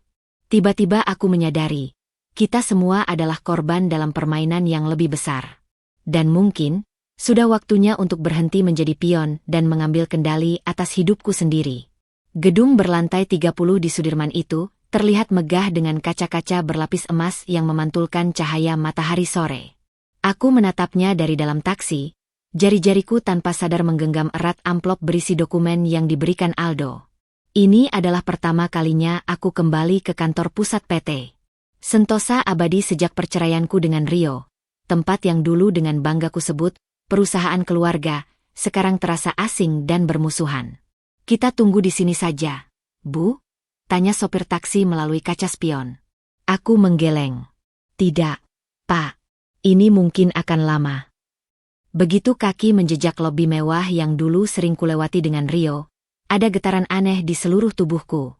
Segalanya masih sama. Marmer mengkilap, patung-patung seni kontemporer, aroma parfum mewah yang sengaja disemprotkan melalui AC, tapi suasana terasa berbeda. Resepsionis yang dulu selalu menyambutku dengan senyum lebar, sekarang memandangiku dengan tatapan waspada. Beberapa karyawan yang mengenaliku buru-buru menunduk, seolah takut terlihat berinteraksi denganku. Bu Dinda. Resepsionis utama, Mbak Ani, akhirnya menyapaku dengan suara bergetar. Apakah ada yang bisa saya bantu? Aku tersenyum tipis. Saya ada janji dengan Pak Rio. Mbak Ani terlihat panik. Matanya melirik ke arah telepon di meja. Saya tidak mendapat informasi tentang itu. Dan Pak Rio sedang tidak menerima tamu. Hubungi saja sekretarisnya. Katakan Dinda yang datang. Suaraku lebih tegas dari yang kukira. Setelah beberapa saat berbisik di telepon, Mbak Ani mengangguk pelan. Bu Rina meminta ibu naik ke lantai 28. Perjalanan dengan lift terasa seperti penyiksaan. Setiap lantai yang berlalu membuat napasku semakin sesak. Aku ingat betapa dulu aku sering naik lift ini bersama Rio. Tangannya yang hangat selalu memegang pinggangku. Bisikannya di telinga tentang betapa beruntungnya dia memilikiku. Sekarang aku kembali sebagai musuh. Begitu pintu lift terbuka, aku disambut oleh Rina, sekretaris pribadi Rio yang sudah bekerja sejak sebelum kami menikah. Wanita parubaya itu kini terlihat 10 tahun lebih tua, lingkaran hitam tebal di bawah matanya. Dinda, ucapnya dengan suara serak. Aku tidak tahu harus berkata apa. Tidak perlu berkata apa-apa, Rin. Di mana Rio? Rina mengarahkanku ke sebuah ruang rapat kecil. Dia tidak seperti biasanya. Dinda, tolong. Aku tidak menyelesaikan kalimatnya. Aku langsung berjalan menuju ruangan itu dan membuka pintu tanpa mengetuk. Pemandangan di dalam membuat jantungku berhenti berdetak untuk sesaat. Rio, suamiku yang dulu selalu tampak sempurna dengan setelan jas bermerek dan rambut tersisir rapi, sekarang duduk di kursi dengan baju kemeja yang kusut, beberapa hari tidak dicukur, dan matanya yang merah pada menatap kosong keluar jendela. Di depannya berserakan botol-botol minuman keras dan dokumen-dokumen yang berantakan. Ketika pintu terbuka, dia perlahan menoleh. Begitu melihatku, tubuhnya menyentak seperti tersetrum. Dinda, suaranya parau, tidak percaya. Ruangan itu berbau alkohol dan keringat. Aku berjalan mendekat, meletakkan tas dan duduk di seberangnya tanpa diundang. Kau terlihat mengerikan, ucapku, lebih keras dari yang kurencanakan. Rio tertawa pahit, lalu tiba-tiba wajahnya berkerut seperti akan menangis. Dan kau terlihat lebih cantik dari yang kuingat. Kami diam dalam keheningan yang tegang. Dari jendela di samping kami, seluruh Jakarta terhampar. Kerajaan bisnis yang dulu dibanggakan keluarga Wijaya, sekarang mungkin akan runtuh karena skandal ini. Aldo memberitahuku tentang Nadia. Akhirnya Rio memecah kesunyian. Tentang bagaimana dia. Suaranya tercekat. Aku sangat bodoh, Dinda. Aku kehilangan segalanya karena seorang wanita yang ternyata hanya memanfaatkanku. Aku menarik napas dalam. Kau kehilangan segalanya bukan karena Nadia, Rio. Kau kehilangan segalanya karena pilihan-pilihanmu sendiri. Dia menunduk, tangannya yang gemetar menutupi wajah. Aku tahu. Dan tidak ada hari yang berlalu tanpa aku menyesalinya. Tiba-tiba dia menjatuhkan diri ke lantai di hadapanku, berlutut seperti orang berdoa. Aku mohon, Dinda. Aku tahu aku tidak pantas memintanya. Tapi, tolong bantu keluargaku. Kau satu-satunya yang bisa berpikir jernih sekarang. Dadaku sesak melihatnya seperti ini. Rio yang dulu begitu bangga, begitu sempurna, sekarang hancur di hadapanku. Tapi yang mengejutkanku, aku tidak merasakan kepuasan seperti yang kubayangkan. Yang kurasakan justru sedih. Aku mengeluarkan amplop dari tasku dan meletakkannya di meja. Ini bukti bahwa Anton dan Nadia yang berada di balik kebocoran dokumen. Dengan ini, setidaknya kau dan ayahmu bisa mengurangi tuntutan hukum. Rio mengangkat wajahnya yang basah, tidak percaya. Kau masih mau membantuku? Setelah semua yang kulakukan. Aku berdiri, tidak sanggup melihatnya lebih lama lagi. Aku tidak melakukan ini untukmu, Rio. Aku melakukan ini karena itu hal yang benar. Ketika aku berbalik untuk pergi, tangannya yang dingin tiba-tiba menggenggam pergelanganku. Dinda, bisakah kita? Tidak. Potongku dengan tegas sebelum dia menyelesaikan kalimatnya. Aku memaafkanmu, Rio. Tapi kita tidak akan pernah kembali seperti dulu. Lepas dari genggamannya, aku berjalan menuju pintu. Tepat sebelum keluar, aku menoleh untuk terakhir kalinya. Oh ya, satu lagi. Aku sudah mengajukan gugatan untuk mendapatkan rumah kita yang di Cipete. Kau tidak akan kesulitan, kan? Lagi pula, kau dan Nadia sudah merencanakan untuk merenovasinya, bukan? Ekspresi Rio seperti ditampar. Dia mengangguk pelan, terlalu hancur untuk membantah. Begitu lift turun, baru aku menyadari ada air mata yang mengalir di pipiku. Tapi anehnya, ini bukan air mata kesedihan atau kemarahan. Ini air mata pembebasan. Di lobi, teleponku berdering. Aldo, bagaimana? Tanyanya langsung. Sudah kuberikan dokumennya, jawabku sambil menyeka pipi. Sekarang urusan keluarga Wijaya bukan lagi urusanku. Dan rencanamu selanjutnya? Aku memandang keluar melalui kaca lobi, melihat matahari sore yang mulai tenggelam di antara gedung-gedung tinggi. Aku akan mengambil rumahku, memulai bisnis bariku, dan melanjutkan hidup. Aldo terdiam sejenak. Aku bangga padamu, Dinda. Kau lebih kuat dari yang kukira. Ketika keluar dari gedung itu untuk terakhir kalinya, aku menarik napas dalam-dalam. Di depan, sopir taksi masih setia menungguku. Kemana, Bu? Tanyanya saat aku masuk. Aku tersenyum kecil. Pulang. Bandara Internasional Soekarno-Hatta ramai seperti biasa. Kerumunan orang berlalu lalang dengan koper-koper mereka, bersiap untuk terbang ke berbagai penjuru dunia. Di tengah keramaian itu, seorang wanita dengan kacamata hitam besar dan syal tertutup setengah wajah terlihat gelisah di depan gerbang keberangkatan internasional. Nadia Larissa, atau yang selama ini dikenal sebagai wanita paling dibenci di Jakarta, berdiri dengan postur tegang, jari-jarinya terus memainkan tiket pesawat ke Singapura yang sudah mulai lecet karena terlalu sering dipegang. Dari balik pilar tak jauh darinya, aku mengamatinya dengan seksama. Telepon genggam di tanganku merekam setiap gerak-geriknya dalam mode video. Aku tidak datang sendirian. Seorang reporter investigasi dari media ternama yang bekerja sama dengan Aldo berdiri di sampingku, juga mengamati dengan cermat.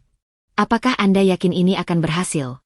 Bisik sang reporter, Matius, sambil menyesap kopi yang dibelinya dari kafe terdekat. Aku mengangguk perlahan. Dia sudah terjepit. Skandalnya terbongkar. Rio meninggalkannya. Bahkan bosnya Anton Wijaya sudah melepasnya seperti batu panas. Dia pasti akan mencoba kabur hari ini. Kami mengamati saat Nadia terus mengecek ponselnya. Wajah di balik kacamata hitam itu jelas menunjukkan kepanikan.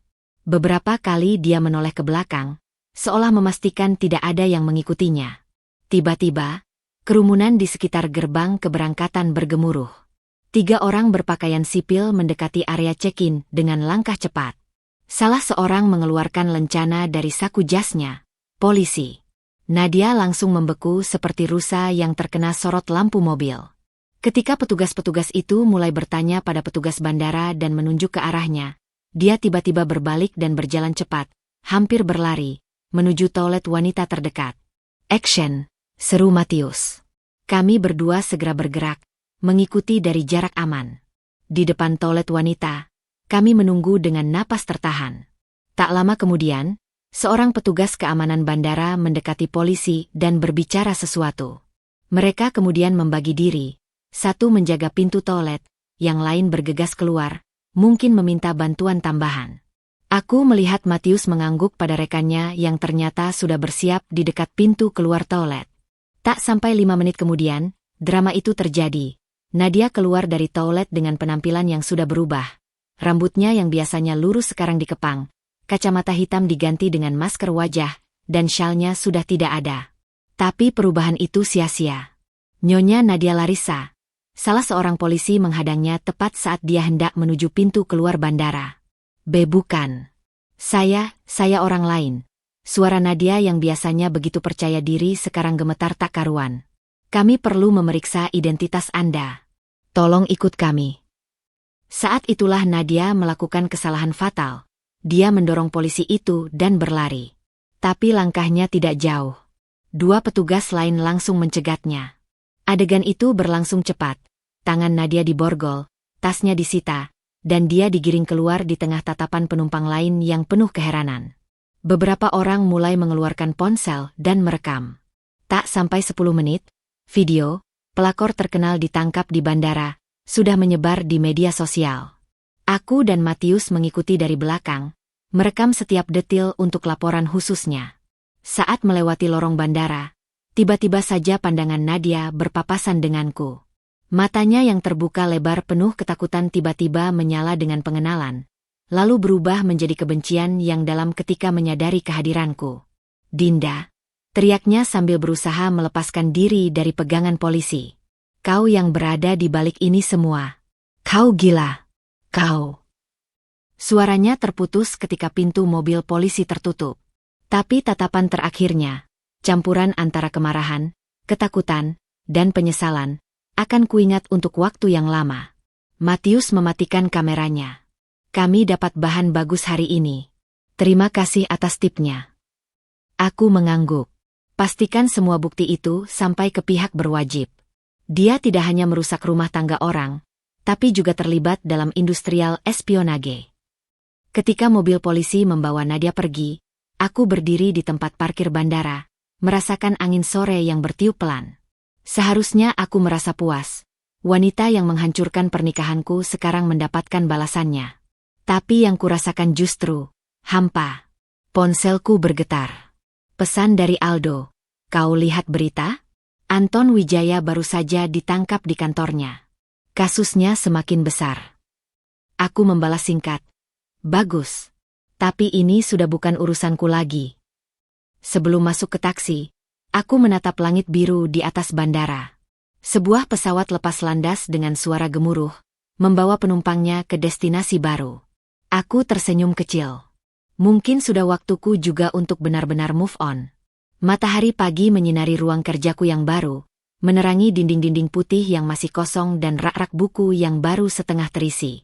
Aku berdiri di depan jendela besar yang menghadap ke pusat kota, menikmati pemandangan Jakarta yang sibuk dari ketinggian lantai 15 ini.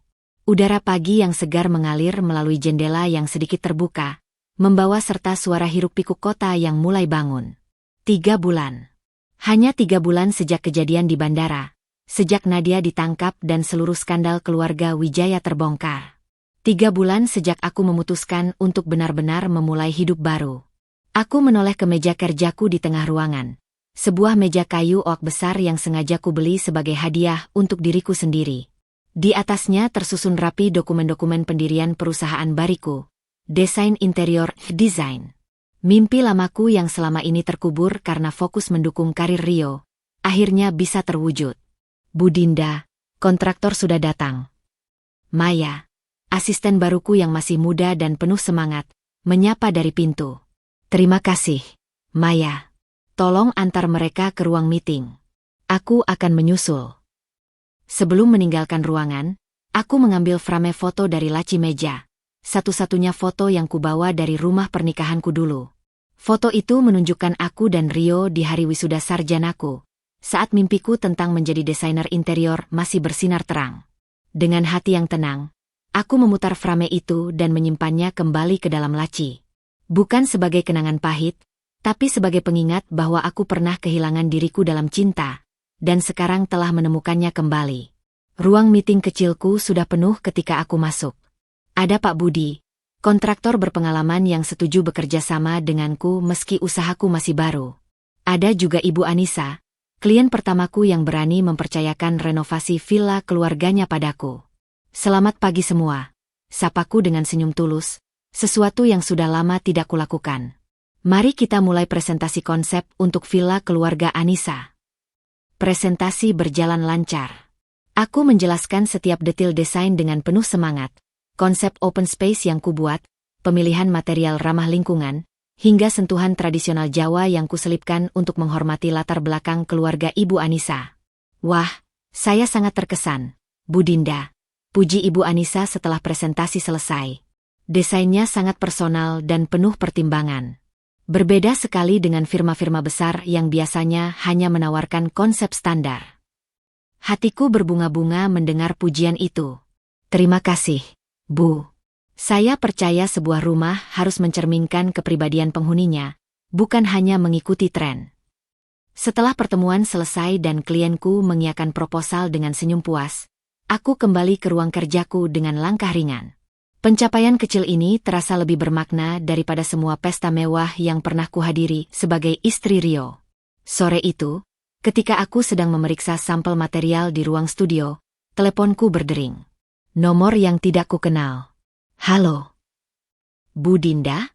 Saya Rudi dari majalah Desain Living. Kami tertarik untuk memuat profil bisnis baru Anda di edisi mendatang. Aku nyaris menjatuhkan telepon. Majalah itu adalah salah satu publikasi terkemuka di industri desain. Saya sangat tersanjung. Tapi bisnis saya masih sangat baru. Justru itu yang membuat Anda menarik, Bu. Kisah seorang wanita yang bangkit dari keterpurukan dan mengejar mimpinya. Pembaca kami akan menyukainya. Perbincangan berlanjut selama 20 menit. Ketika aku menutup telepon, tanganku masih gemetar. Maya yang melihat ekspresiku langsung mendekat dengan wajah penuh tanya. Kita akan masuk majalah ternama. Bisikku tak percaya. Maya langsung melompat kegirangan. Bu, ini luar biasa. Kita harus merayakannya. Malam itu, aku mengajak Maya dan beberapa teman baruku makan malam di restoran kecil dekat kantor. Bukan tempat mewah seperti yang biasa kukunjungi dulu, tapi hangat dan penuh tawa. Ketika aku pulang ke apartemen kecilku, tempat sementara sampai rumah di Cipete selesai direnovasi, ada paket menungguku di depan pintu. Sebuah kotak kecil dengan kartu sederhana. Untuk Dinda yang kuat. Selamat atas pencapaian barumu. Aldo. Di dalam kotak itu terdapat sebuah pena desainer mewah, jenis yang selalu kuidam-idamkan saat masih kuliah dulu. Aku mengusap mata yang tiba-tiba berkaca-kaca. Di meja kerjaku, ada dokumen lain yang menungguku, surat gugatan cerai yang sudah disetujui pengadilan. Besok adalah hari terakhir masa banding. Rio tidak mengajukan keberatan. Dengan hati yang tenang, aku menandatangani dokumen itu menggunakan pena pemberian Aldo. Tanda tangan kali ini terasa berbeda, bukan tanda kepasrahan, tapi sebuah deklarasi kebebasan.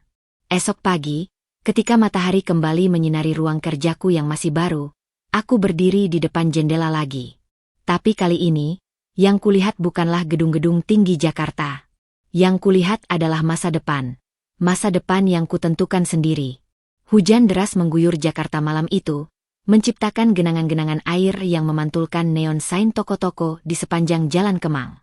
Aku duduk di dalam mobil sewaanku, menatap melalui kaca yang terus-menerus dibersihkan oleh wiper yang bergerak ritmis. Di seberang jalan, sebuah warung kopi sederhana masih buka meski sudah larut malam. Di sanalah sosok itu duduk sendirian di sudut paling gelap. Rio Wijaya, mantan suamiku yang dulu bergelimang kemewahan, sekarang mengenakan kaos oblong lusuh dan celana jeans yang sudah pudar. Aku mematikan mesin mobil dan menarik napas dalam. Sudah 3 minggu sejak perceraian kami resmi, dan ini pertama kalinya aku memutuskan untuk menemuinya. Bukan karena masih ada perasaan, tapi karena Aldo memintaku. Rio menolak bantuan siapapun, bahkan dari keluarganya sendiri. Begitu aku membuka pintu warung, aroma kopi robusta yang kuat langsung menyergap. Beberapa pengunjung melirik ke arahku. Penampilanku dengan blazer merah dan high heels jelas kontras dengan suasana warung ini. Rio bahkan tidak menyadari kehadiranku sampai aku berdiri tepat di depan mejanya. Dinda. Suaranya serak, matanya yang merah menunjukkan betapa lelahnya dia. Apa kau nyata? Bau alkohol menyengat dari nafasnya. Di depannya ada 3 botol bir kosong dan sebungkus rokok yang sudah hampir habis. Aku duduk di seberangnya tanpa diundang, meletakkan tas di bangku plastik yang lengket. Kau terlihat mengerikan. Ucapku, lebih keras dari yang kurencanakan. Rio tertawa pahit, meraih botol bir terakhir dan meminum sisanya yang mungkin sudah hangat. Dan kau terlihat semakin cantik. Bisnismu berkembang, ya? Aku lihat wawancaramu di majalah itu. Aku mengangguk perlahan. Anehnya, melihatnya seperti ini tidak memberiku kepuasan seperti yang kubayangkan. Justru ada rasa sedih yang mengganjal.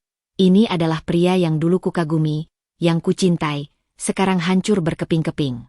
Aldo mengirimi aku fotomu minggu lalu, kataku sambil membuka tas. Kau tinggal di kos-kosan sempit di daerah Cilandak sekarang. Dia mengangkat bahu. Rumah keluarga disita. Mobil-mobil dijual untuk bayar denda perusahaan. Ayahku sekarang tinggal di rumah sakit, tekanan darah tinggi dan stroke ringan. Matanya berkaca-kaca. Semua salahku, Dinda. Jika saja aku tidak. Aldo bilang kau menolak tawaran kerja dari temannya. Potongku, tidak ingin terjebak dalam drama penyesalannya. Kenapa? Rio menatap tangannya yang kini kasar. Tangan yang dulu selalu halus karena perawatan spa mingguan. Aku tidak pantas dapat bantuan. Setelah semua yang kulakukan, padamu, pada perusahaan keluarga. Aku mengeluarkan sebuah amplop dari tas dan menyelipkannya di bawah botol bir kosong. Ini bukan bantuan. Ini pinjaman. Aku tahu kau punya kemampuan dalam manajemen proyek. Ada kontraktor yang sedang mencari orang seperti kamu. Dia membuka amplop itu dengan tangan gemetar. Di dalamnya ada sejumlah uang tunai dan kartu nama seorang kontraktor ternama. Tapi setelah semua yang kulakukan, aku tidak melakukan ini untukmu, Rio, kataku tegas. Aku melakukan ini karena dulu, sebelum segalanya menjadi kacau, kau adalah pria berbakat yang punya integritas. Mungkin suatu hari nanti kau bisa menemukan dirimu yang dulu lagi. Air mata akhirnya menetes di pipinya yang kini kurus. Aku tidak bisa memaafkan diriku sendiri, Dinda. Apalagi kau. Aku berdiri, mengambil tas. Maaf bukan tentang kata-kata, Rio. Maaf adalah tentang perbuatan. Buktikan padaku, pada dirimu sendiri, bahwa kau layak dapat kesempatan kedua. Sebelum pergi, aku meletakkan selembar foto di atas meja. Foto kami di hari pernikahan, ketika segala sesuatu masih mungkin. Aku tidak membencimu, Rio. Tapi aku juga tidak mencintaimu lagi. Mungkin suatu hari nanti kau akan menemukan kedamaian. Ketika aku berbalik untuk pergi, tangannya yang dingin menyentuh pergelanganku sebentar. Dinda, terima kasih. Hujan masih deras ketika aku keluar dari warung itu. Di mobil, aku duduk beberapa menit, menatap Rio melalui kaca warung yang berembun. Dia masih memandangi foto itu, bahunya yang dulu tegap sekarang terlihat ringkih. Ponselku bergetar. Pesan dari Aldo, bagaimana pertemuanmu dengannya? Aku membalas sambil menyalakan mesin mobil. Dia akan baik-baik saja. Kita semua akan baik-baik saja. Ketika mobil melaju meninggalkan Kemang, aku memandangi Jakarta yang basah oleh hujan. Kota ini telah menyaksikan kejatuhanku, dan sekarang menyaksikan kebangkitanku. Mungkin suatu hari nanti, kota ini juga akan menyaksikan kebangkitan Rio.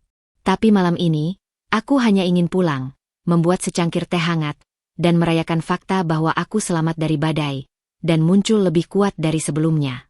Pagi itu, langit Jakarta baru saja selesai menumpahkan seluruh beban hujannya, meninggalkan udara yang segar namun lembab. Aku berdiri di depan rumah lamaku di Cipete, sekarang sepenuhnya milikku setelah proses gugatan selesai, menyaksikan para pekerja menyelesaikan renovasi terakhir. Dinding yang dulu berwarna krem sekarang bersalin menjadi putih bersih dengan aksen kayu, cerminan seleraku yang telah berubah selama setahun terakhir. Bu Dinda, ada paket untuk ibu. Salah satu pekerja menghampiriku sambil mengusap keringat di dahinya. Dia menyodorkan kotak persegi panjang sederhana yang dibungkus kertas coklat polos, tanpa kartu atau identitas pengirim.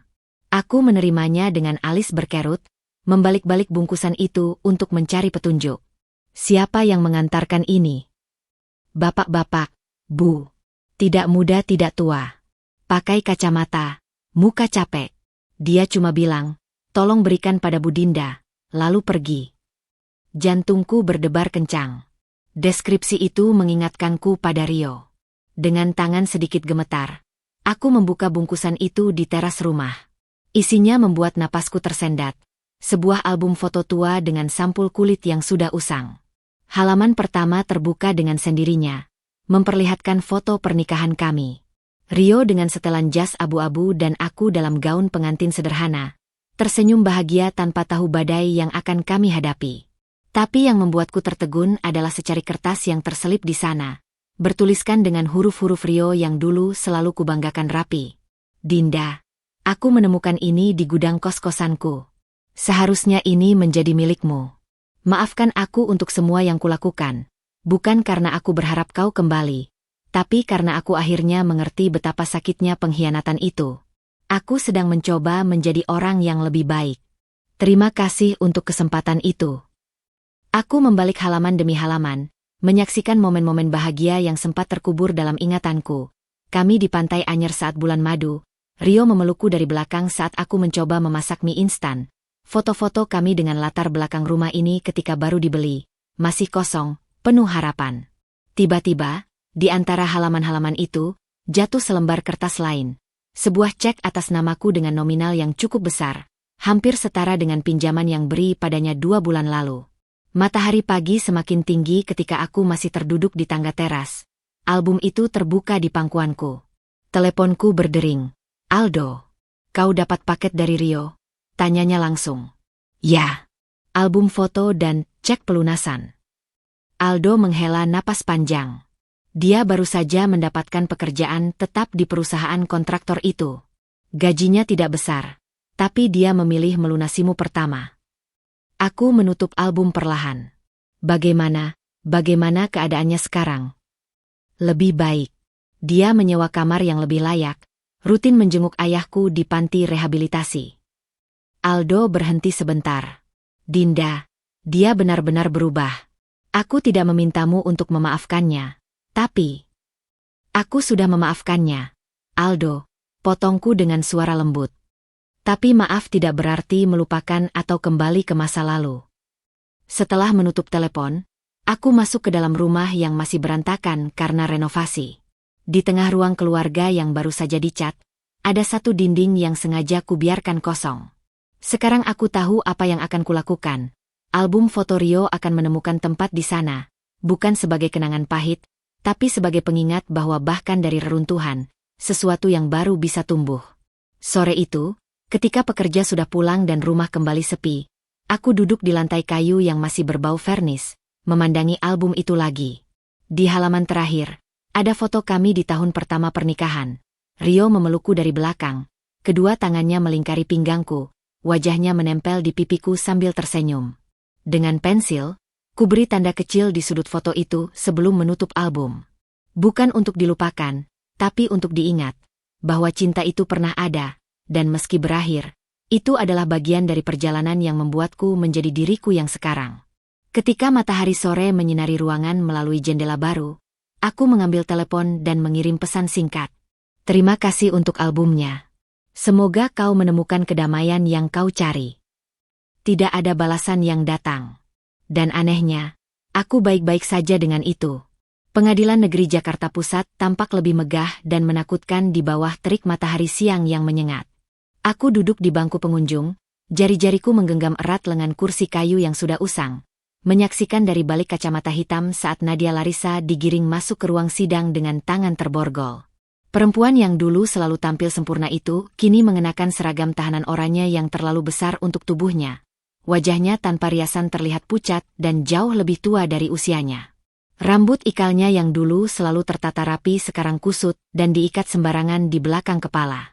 Sidang perkara nomor 127 PIDB 2023. Terdakwa Nadia Larissa, silakan berdiri, ucap Ketua Majelis Hakim dengan suara berat. Nadia berdiri dengan bahu yang sedikit membungkuk, tapi matanya masih memancarkan sisa-sisa kesombongan. Aku memperhatikan bagaimana jari-jarinya gemetar meski dia berusaha keras menutupinya. Terdakwa didakwa melanggar pasal 22 Yungto pasal 48 Undang-Undang Nomor 30 Tahun 2002 tentang Komisi Pemberantasan Tindak Pidana Korupsi, serta pasal 263 KUHP tentang pemalsuan dokumen. Suara jaksa penuntut bergema di ruangan yang sunyi. Setiap tuduhan yang dibacakan seperti pukulan palu godam yang menghancurkan sisa-sisa harga diri Nadia. Wajahnya semakin pucat ketika jaksa membacakan bukti-bukti kuat, percakapan WhatsApp-nya dengan Anton Wijaya, transfer dana tidak sah, hingga dokumen-dokumen perusahaan yang sengaja dibocorkan. Ketika giliran jaksa menampilkan bukti foto-foto Nadia bersama Rio, termasuk yang diambil diam-diam di rumah kami dulu, mataku tanpa sadar beralih ke sudut ruangan. Di sana, Rio duduk sendirian, wajahnya tertutup kedua tangan. Dia hadir bukan sebagai pendukung, tapi sebagai saksi korban. Terdakwa tidak hanya merusak rumah tangga orang, tapi juga terlibat dalam konspirasi merugikan negara senilai hampir 300 miliar rupiah, ucap jaksa dengan tegas. Nadia tiba-tiba berbalik ke arah penonton, matanya yang liar mencari sesuatu. Ketika pandangannya menemuiku, bibirnya yang kering menyunggingkan senyum sinis. Dinda. Bisiknya cukup keras sampai terdengar. Kau senang melihatku seperti ini. Ruangan bergemuruh. Hakim mengetukkan palu berkali-kali. Terdakwa harap tenang. Aku tidak menjawab, hanya menatapnya dengan tenang. Tidak ada kebencian di hatiku saat ini, hanya rasa iba yang aneh. Perempuan di hadapanku bukan lagi ancaman, bukan lagi rival. Hanya seorang terdakwa yang terjepit oleh keserakahannya sendiri. Ketika sidang istirahat, aku berjalan ke lorong pengadilan untuk mencari udara segar. Di sana, di depan mesin kopi tua, Rio mengejarku. Dinda, aku tidak tahu kau akan datang, ucapnya dengan suara serak. Aku memutar tubuh perlahan. Rio sekarang terlihat lebih baik dari pertemuan terakhir kami. Rambutnya sudah rapi, mengenakan kemeja sederhana yang bersih, tapi matanya masih menyimpan kesedihan yang dalam. Aku perlu melihat ini sampai akhir, jawabku sambil menyesap kopi yang terlalu pahit. Untuk penutupan. Dia mengangguk pahit. Aku sudah memberikan kesaksian pagi tadi. Semua kebohongannya terbongkar. Aku bahkan tidak mengenali perempuan yang kukira ku kenal itu. Kami berdiri dalam keheningan yang nyaman, sesuatu yang sudah lama tidak kami alami. Dari balik jendela lorong, terlihat Nadia sedang dibawa kembali ke ruang sidang oleh petugas. Wajahnya yang dulu cantik sekarang terlihat hancur oleh stres dan penyesalan. Kau tahu, ucap Rio tiba-tiba, setelah semua ini berakhir, aku akan pindah ke Bandung. Mulai hidup baru. Ada tawaran kerja di sana. Aku tersenyum kecil. Itu bagus, Rio. Benar-benar bagus. Ketika sidang dilanjutkan, aku kembali ke ruangan dan menyaksikan hakim membacakan vonis. Terdakwa Nadia Larissa dinyatakan bersalah dan dihukum penjara selama 7 tahun serta denda sebesar 2 miliar rupiah. Teriakan Nadia memenuhi ruangan. Tidak. Ini tidak adil. Aku hanya melakukan perintah Anton. Dia yang seharusnya. Suaranya terputus ketika petugas membawanya keluar. Di detik terakhir sebelum meninggalkan ruangan, dia menoleh padaku, matanya penuh dengan emosi yang tak terbaca, kemarahan, penyesalan, iri, atau mungkin permohonan maaf. Aku tidak tahu, dan mungkin tidak akan pernah tahu. Ketika pintu ruang sidang tertutup di belakangnya, aku menarik napas panjang. Rasanya seperti sebuah bab yang akhirnya berakhir. Di luar pengadilan, langit Jakarta sore itu terlihat begitu biru. Aku mengeluarkan telepon dan membuka aplikasi pesan, mengetik pesan singkat pada Aldo. Sudah selesai. Dia divonis 7 tahun. Balasannya datang segera. Kau baik-baik saja. Aku menatap langit biru itu lagi sebelum membalas. Ya, lebih dari baik-baik saja. Dan untuk pertama kalinya sejak semua ini dimulai, aku benar-benar memaknainya. 2 tahun kemudian, pameran desain interior terbesar di Jakarta dipadati pengunjung dari berbagai kalangan. Aku berdiri di depan booth desain interior on design yang terletak di pusat hall, memandangi para tamu yang mengagumi karya-karya terbaru tim kami. Booth ini 3 kali lebih besar dari tahun pertama kami ikut pameran, dengan dinding-dinding berlapis kayu jati yang dipadukan dengan tanaman hidup, mencerminkan filosofi desain kami yang mengutamakan keberlanjutan dan kehangatan. Bu Dinda, tamu VIP sudah datang, bisik Maya, asistenku yang sekarang sudah naik jabatan menjadi manajer proyek. Aku menoleh ke arah yang ditunjuknya. Aldo Wijaya berdiri di depan instalasi kami yang paling ikonik, sebuah ruang keluarga mini dengan perpaduan sempurna antara tradisional dan modern. persis seperti konsep yang membuat namaku melambung dalam 2 tahun terakhir. Aldo tak lagi mengenakan setelan formal seperti dulu. Kini ia lebih memilih kemeja linen sederhana dengan lengan digulung, mencerminkan perubahan hidupnya setelah memutuskan keluar dari bisnis keluarga dan mendirikan perusahaan konsultan desain sendiri. "Karya terbaikmu sejauh ini," ucapnya sambil menatapku dengan senyum yang membuat matanya berkerut. "Berhenti memuji. Aku bisa jadi sombong," jawabku sambil menepuk pundaknya. Tapi dalam hati, aku tahu dia benar. Karya ini spesial karena terinspirasi dari perjalananku sendiri. Sebuah ruang yang dirancang bukan hanya untuk keindahan, tapi untuk penyembuhan. Aldo mengeluarkan sesuatu dari sakunya. Sebuah undangan sederhana. "Pameran solo pertamaku minggu depan. Kau datang." Mataku menatap undangan itu, lalu pada Aldo. Dalam 2 tahun terakhir, hubungan kami berkembang secara alami dari sekadar sekutu, menjadi teman, lalu sesuatu yang lebih halus, lebih dalam, tapi kami berdua sengaja tidak terburu-buru memberi label. "Tentu saja," jawabku sambil menerima undangan. Jari-jariku sengaja menyentuh tangannya sedikit lebih lama dari seharusnya. Di tengah obrolan kami, telepon Aldo berdering. Dari ekspresinya, aku tahu siapa yang menelepon. "Rio lagi di Bandung?" tanyaku setelah dia menutup telepon. Aldo mengangguk. Dia baru saja menyelesaikan proyek pertamanya sebagai manajer independen. "Bangga sekali." Aku tersenyum. Rio dan aku sesekali masih bertukar kabar, sekadar untuk memastikan kami baik-baik saja. Terakhir kali dia mengirim foto rumah kecilnya di Bandung dengan kebun herbal yang sedang dikembangkan. Tidak ada jejak kemewahan masa lalunya, tapi ada kedamaian dalam matanya yang tidak pernah kulihat selama pernikahan kami. Pameran hampir usai ketika seorang wanita muda mendekati booth kami. "Bu Dinda, saya dari majalah Archie Life. Bisakah saya mewawancarai Anda tentang konsep sustainable design yang Anda usung?" Aku mengangguk antusias. 5 tahun lalu, aku hanya istri seorang pengusaha. 3 tahun lalu, aku korban pengkhianatan. Sekarang, aku adalah Dinda Surya, pemilik desain interior design yang karyanya diincar media ternama. Ketika wawancara selesai dan pameran resmi ditutup, Aldo menungguku di depan gedung. Jakarta malam itu bersinar dengan jutaan lampu, tapi yang kutemukan adalah cahaya di matanya ketika dia mengulurkan tangan. "Jalan-jalan sebentar?" tanyanya. Tanganku dengan sendirinya meraihnya. "Tentu." Kami berjalan menyusuri jalanan Jakarta yang ramai, tidak menuju kemanapun khusus. Aldo bercerita tentang rencananya membuka kelas desain untuk anak-anak kurang mampu. Aku berbagi ide tentang proyek komunitas berikutnya. Percakapan kami mengalir begitu alami, seperti 2 sungai yang akhirnya bertemu setelah berkelok-kelok melewati berbagai medan. Di sebuah persimpangan, lampu lalu lintas berubah merah. Kami berhenti, dan di saat itu Aldo tiba-tiba memegang kedua tanganku. "Dinda, kita tidak pernah benar-benar membicarakan ini," ucapnya, matanya berbinar di bawah lampu jalan. Aku tahu apa yang dia maksud. Selama 2 tahun ini, kami sengaja mengambil waktu.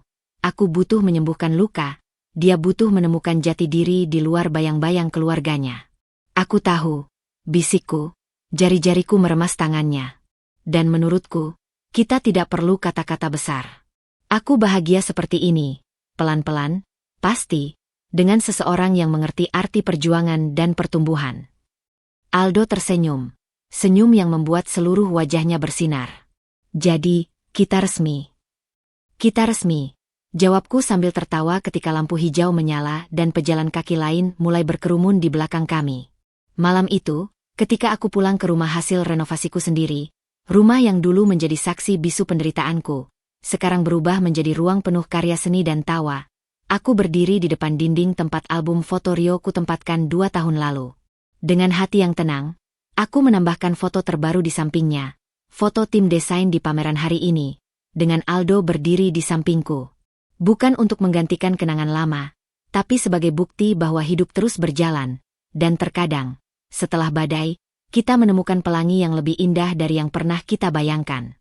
6 bulan kemudian, sebuah surat kabar melaporkan Nadia Larissa mendapatkan pembebasan bersyarat setelah 2,5 tahun menjalani hukuman.